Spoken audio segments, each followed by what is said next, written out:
Hello दोस्तों, स्वागत है मेरे चैनल में आपका। मैं आज आपको एक कहानी सुनाने जा रहा हूँ। राजमहल के बंदर और वानर राज की चतुराई। एक नगर में चंद्र नामक राजा का शासन था। उसके राजमहल के बगीचे में बंदरों का एक समूह निवास करता था। वे राजा के सेवकों द्वारा दिए जाने वाले भोजन और बगीचे के फलों का भरपूर आनंद लेते थे, जिससे वे हृष्टपुष्ट हो गए थे। बंदरों के इस समूह का सरदार वानर राज था, जो अत्यंत बुद्धिमान और अनुभवी था। वह समय समय पर अपने समूह को सलाह देता था। राजमहल में 2 भेड़ें भी रहती थीं, जिनसे राजा के पुत्र खेला करते थे। इनमें से एक भेड़ बेहद चटोरी थी। जब भी मौका मिलता, वह रसोई घर में घुस जाती और वहां मिलने वाले भोजन को खा जाती। रसोइया इस आदत से परेशान था और क्रोधित होकर कभी लकड़ी कभी बर्तन उस पर फेंक कर मारता।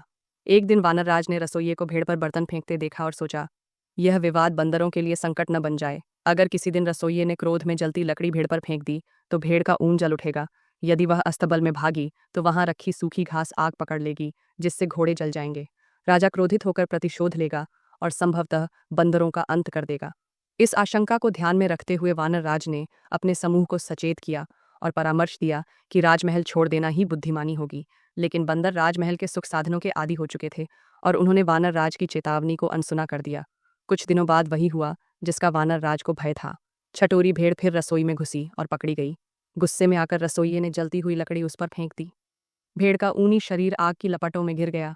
घबराई हुई भेड़ अस्तबल में जा घुसी, जिससे सूखी घास जल उठी और आग फैल गई।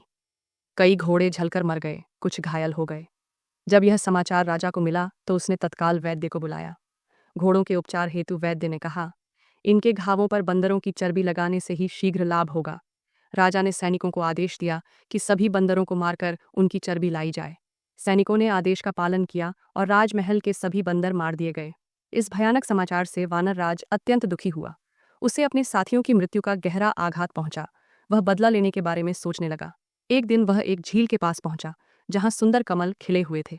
उसने देखा कि झील की ओर कई पशु पक्षियों और मनुष्यों के पद चिन्ह जाते थे, पर वापस नहीं आते। वह समझ गया कि झील में अवश्य कोई राक्षस निवास करता है। बुद्धिमान वानर राज ने कमल के तने से पानी पिया और राक्षस को झील से बाहर बुलाने में सफल रहा। राक्षस ने उसकी चतुराई देख प्रसन्न होकर कहा, मांगो, क्या चाहते हो? वानर राज ने उत्तर दिया, राजा ने मेरे पूरे वंश का नाश कर दिया है। मैं उससे प्रतिशोध लेना चाहता हूँ। कृपया मुझे अपना कंठहार दें ताकि मैं राजा को आपके पास लाने में सफल हो सकूं। राक्षस ने वानर राज को अपना कीमती कंठहार दे दिया। वानर राज इसे पहनकर राजा के नगर पहुंचा और एक पेड़ से दूसरे पेड़ पर झूलने लगा। चमकता हुआ कंठहार देखकर सभी आश्चर्यचकित हो गए। राजा के सैनिकों ने उसे पकड़कर राजा के सामने प्रस्तुत किया। राजा ने पूछा, यह बहुमूल्य कंठहार तुम्हें कहाँ से मिला? वानर राज बोला, यह समृद्धि के देवता द्वारा दिया गया है। वे जंगल के बीच एक झील में निवास करते हैं। यदि कोई व्यक्ति सूर्योदय के समय उस झील में स्नान करे तो उसे यह दिव्य आभूषण और समृद्धि प्राप्त होती है। लोभ में अंधे राजा ने अपनी रानी, पुत्र, परिवार, मंत्री और सेवकों के साथ झील में स्नान करने का निश्चय किया।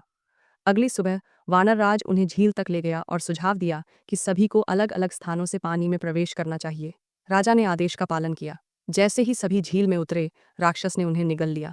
कुछ देर बाद जब राजा ने देखा कि कोई बाहर नहीं आया तो उसने चिंतित होकर वानर राज से पूछा, मेरे परिवार और सेवक कहाँ हैं? तब वानर राज पेड़ पर चढ़कर बोला, हे मूर्ख राजा, तुम्हारे परिवार, मंत्री और सेवक सभी राक्षस द्वारा खा लिए गए हैं। जैसे तुमने मेरे वंश को नष्ट किया, वैसे ही मैंने तुम्हारे पूरे कुल का विनाश कर दिया। यह तुम्हारे बुरे कर्मों का फल है। नीति शिक्षा, जो दूसरों के साथ बुरा करता है उसे अंततः बुराई का ही फल मिलता है। क्या आप ऐसी ही रहस्यमयी, रोचक और नैतिक शिक्षा देने वाली कहानियां सुनना चाहते हैं? तो हमारे चैनल को सब्सक्राइब करें। मिलते हैं अगली वीडियो में।